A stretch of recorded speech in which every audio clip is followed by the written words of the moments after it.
Alright, then so I'm gonna do another reaction video. So this is gonna be a reaction to I was about to read the disclaimer there. Um,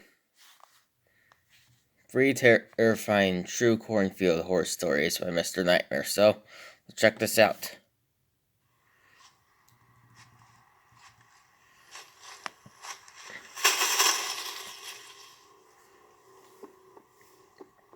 Okay.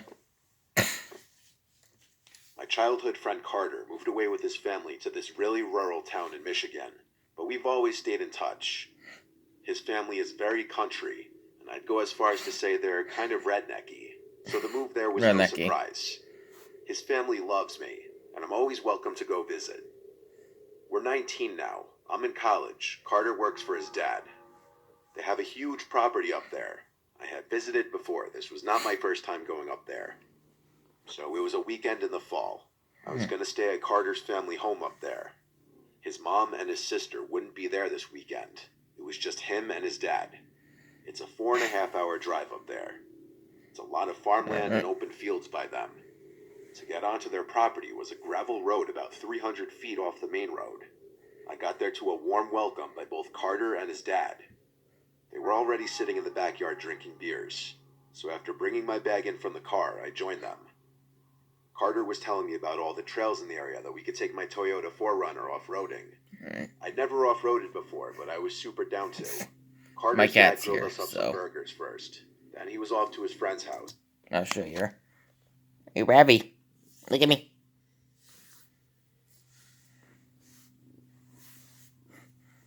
Just going under the desk. Alright. Carter and I got in my car, and he guided me to this nearby trail that he described as perfect for off-roading. It was around 6 o'clock, so we only had a couple hours of light left. We did about an hour of off-roading on various trails not far from Carter's house. Okay. When it was starting to get a little darker out, we left the trails and got back on the road because it was even darker when you're in the middle of the woods. As we were just driving around, passing a bunch of farmland, we passed this abandoned church-looking building that had a huge cornfield next to it. Carter said he passes this place all the time, but he never checked it out. So what do? Of course, we both agreed to go back and check it out later. But Carter said we should take the... Hold on. That was like the sweetest cat ever. Honestly, like... Probably on the level as my cat, Maggie, who was, out of all the cats I've had, my favorite. She was like a gray British short hair. And unfortunately she passed away like 4 years ago, so yeah. Bikes over. I wish I could have that cat back. His family has a million mountain bikes, fully equipped with lights and everything. I mean, Ravi's good, but Maggie was like the best. He grabbed a backpack and threw some tequila and a bottle of Sprite in it, along with some flashlights. We took the 2 best bicycles they had. Each had night riding lights mounted on the handlebars. He said it would probably be a 20-minute bike ride. Both of us are big fitness guys, and have been since high school, so I didn't even mind a long bike ride. When we got to the abandoned building, it was pretty dark out now, hence why we brought flashlights. The grass was very overgrown, too. We made sure no cars were coming before entering the property just to be safe. I felt like Ravi wants to get on my lap, just so they wouldn't be seen. There was still just enough light outside to navigate without turning on the flashlights. We didn't want to make it too obvious we were here.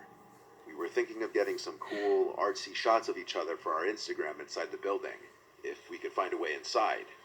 The place was definitely an old church. The shape of the windows confirmed it. We went to look through one of the windows, and it was way too dark to see inside. I told Carter to hand me a flashlight. There's probably some like cult in there or something, I don't know. We could see inside now. We both noticed something strange in the pews. It was what looked like a person's head, hunched over, sitting down with their back to us. Carter said it looked like a mannequin, especially considering it was completely mannequin, my motionless. bum. We placed a friendly bet. Carter betting it was a mannequin, and me betting it was some drunk homeless man. Well, I'm betting it's some sort of like dangerous person, Carter shook the door just for the like a cult person or something. He implied this meant he won the bet because there was no way for a homeless person to get in there. I said, hold up, let's check the other windows for a closer view. so we walked along the other side of the church to the window we knew had the best angle of whatever we saw in there. But now, when I shined the flashlight through the glass, whatever was in that pew just a couple minutes ago was gone. I told Carter Or he owes maybe me it's a money demon. because I was right, even though that I'm was not gonna also say ghosts terrifying. because I don't really He believe in asked, ghosts. where did they go then? We Christians don't I really shone believe the in light in ghosts. every direction. until Like it when you're a worked. Christian, you have to like ask yourself like, how can one still be on Earth and be in the afterlife at the same time? You know, that's Both spotted it at the same exact time. so and yeah. jumped. The So we man don't really standing believe in right ghosts. to the We left of the window on the believe every inside. ghost is just like a demon. He was looking at us. It didn't look like no homeless man to me, though. We took off running back to the cornfield. We tried to find the bikes in a panic, but we couldn't. It was so dark out now that we were avoiding turning on our flashlights to expose ourselves. We heard a slam from the church building. It sounded like some kind of door. Carter told me to be quiet because he heard sounds in the cornfield, like the crops being brushed through by someone. Then it just stopped and went silent. Dead silent. No breeze at all, so all the crops were just still. We were stationary, ducked down, scared to move. We were in this position for a solid minute before Carter said in a low voice, "Which way did we leave the bikes?" And this was when we heard the crops mere feet away from us being brushed aside as someone was clearly running towards us.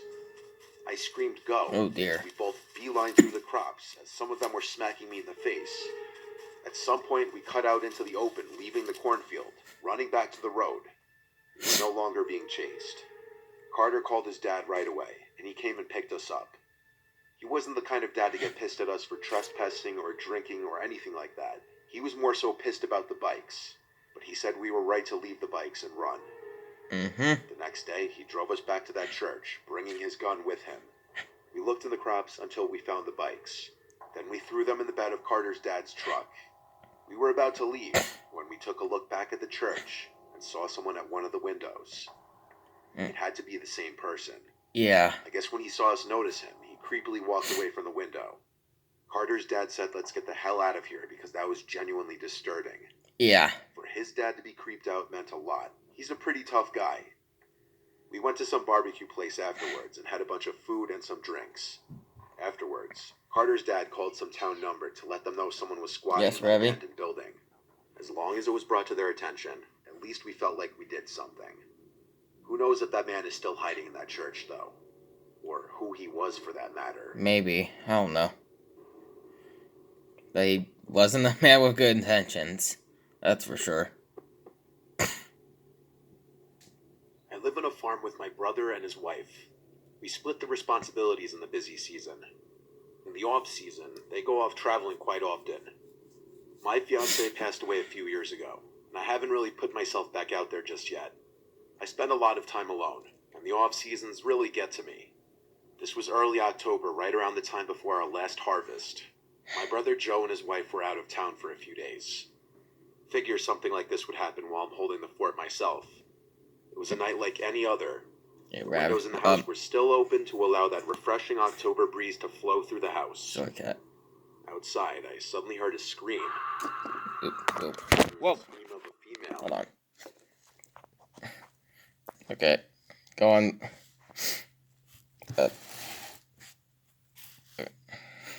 Ravi. Come on, I'm trying to make a video. So, okay.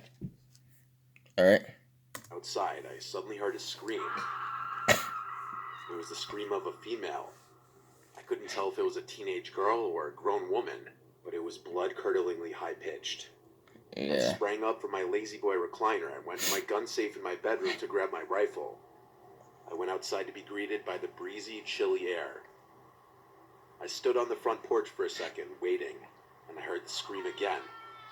It was coming from the cornfield.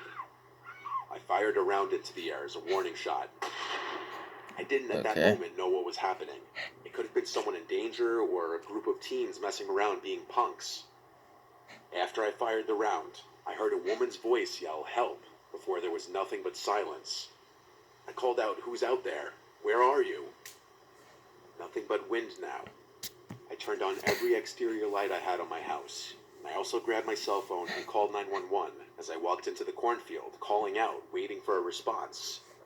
After telling the operator what I heard, I was left to wait for a few police officers to arrive.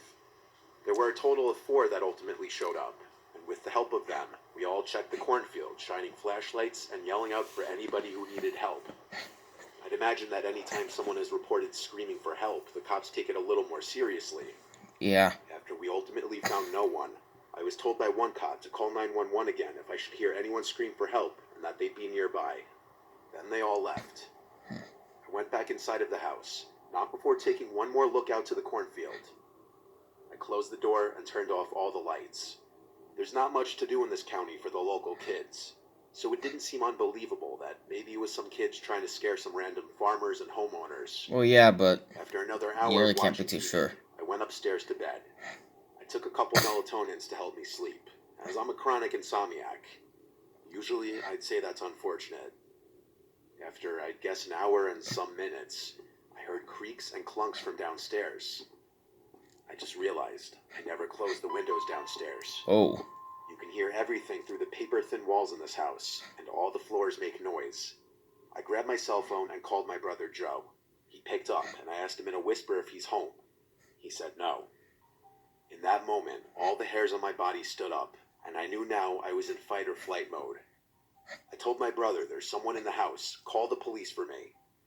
He was a few towns away, so it would be the same dispatch center. He said Okay. he would, no questions asked, and hung up. I tiptoed as quietly as I could to the safe and grabbed my shotgun. I know for a fact I made a noise as I crept to it, though. It was inevitable. I heard sounds from downstairs still. There was definitely someone in my house. I crept to the door and opened it.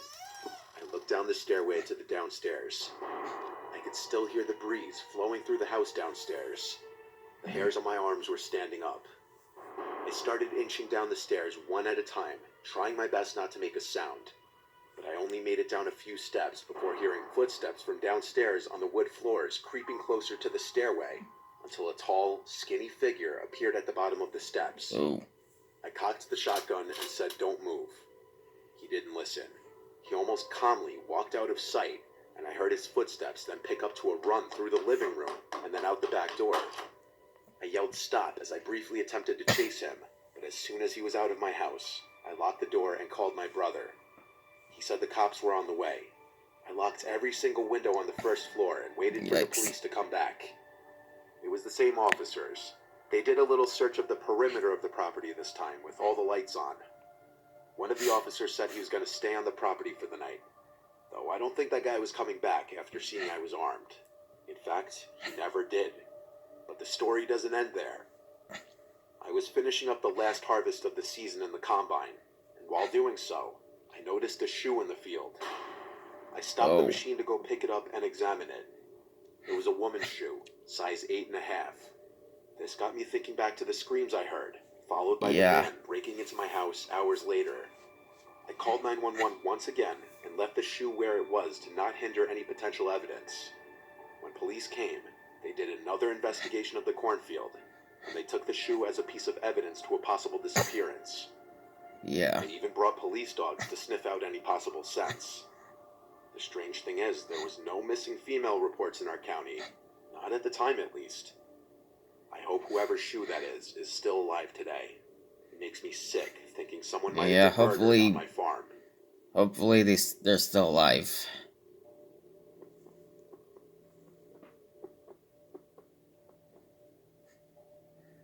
When we were kids, our family had a vacation home in Hollywood. And honestly, when I watch these videos, all of these videos seem to take place in, like, the middle of nowhere, like, you know, out in the country, which is, well, my mom pretty much lives out in the country. So, there's also, what else? You know, out in the woods and stuff, you know.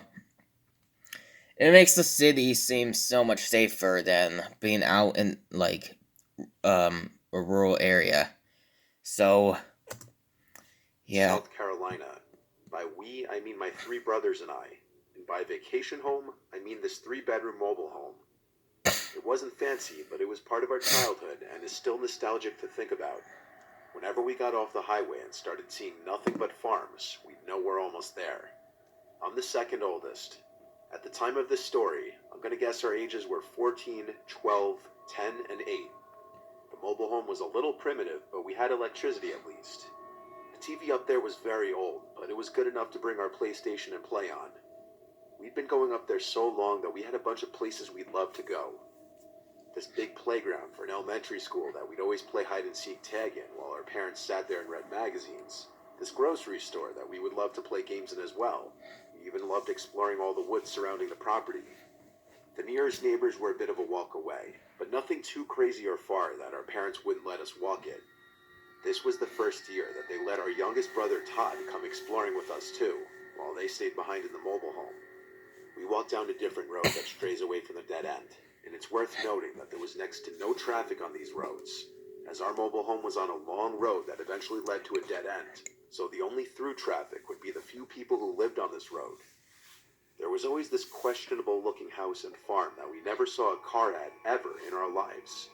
It sat at the top of this little hill, overlooking the road. And that's somewhere I would avoid if I were you. It would imply that there were still people living there, but it was just strange how all our lives going there. I would never go into an abandoned place. Whether it be a person or car. Because you never know who's there. Between the woods surrounding the property, Or what's the there. buildings, the shed, and the cornfield, we realized this was a perfect spot to play hide and seek tag.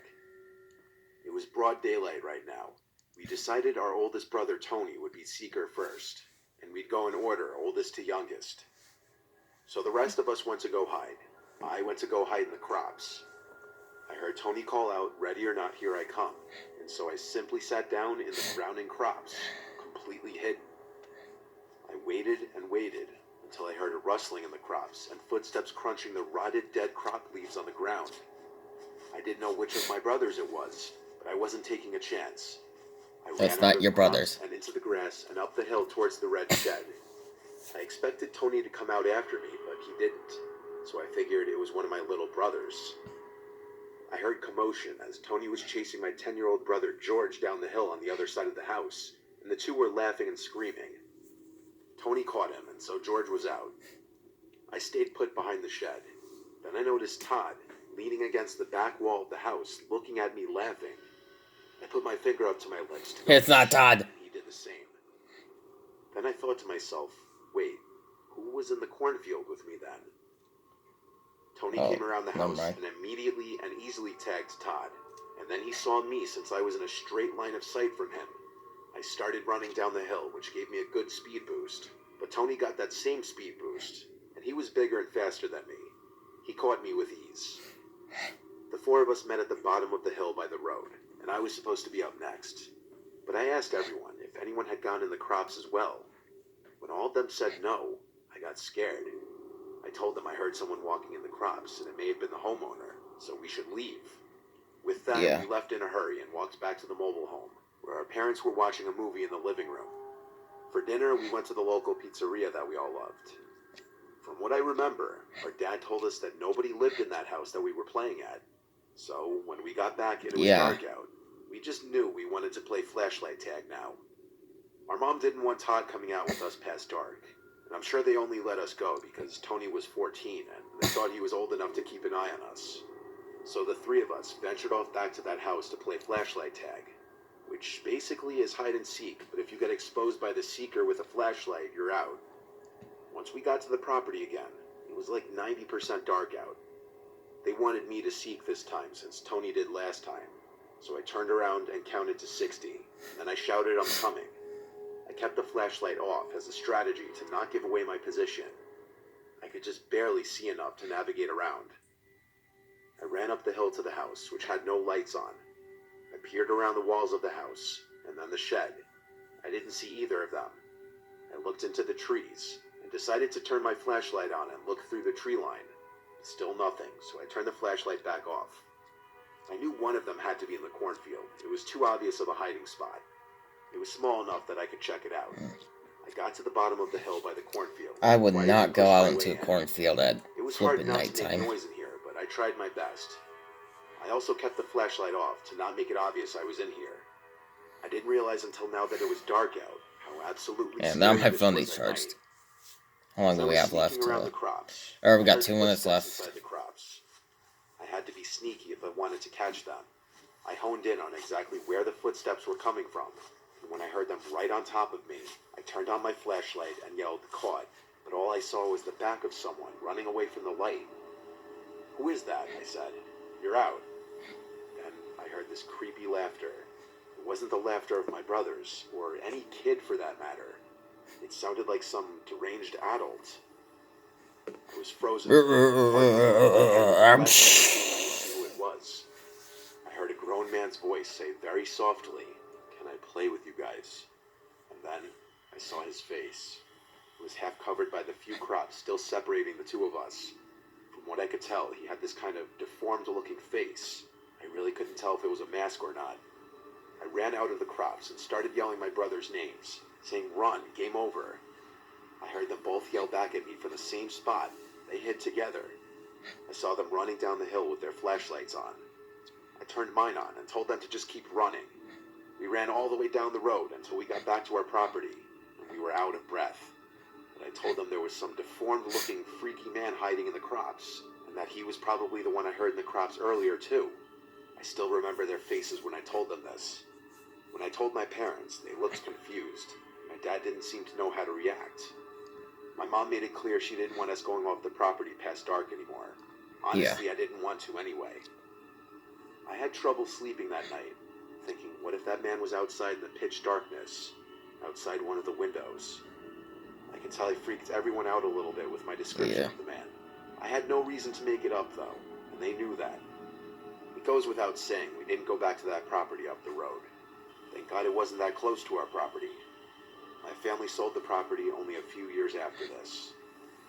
Okay. Alright, well, that's it for my reaction to 3 terrifying true Cornfield horror stories, so hope you all enjoyed the reaction. The link to the original video will be in the description below if you'd like to check it out, and I'll see you guys next time.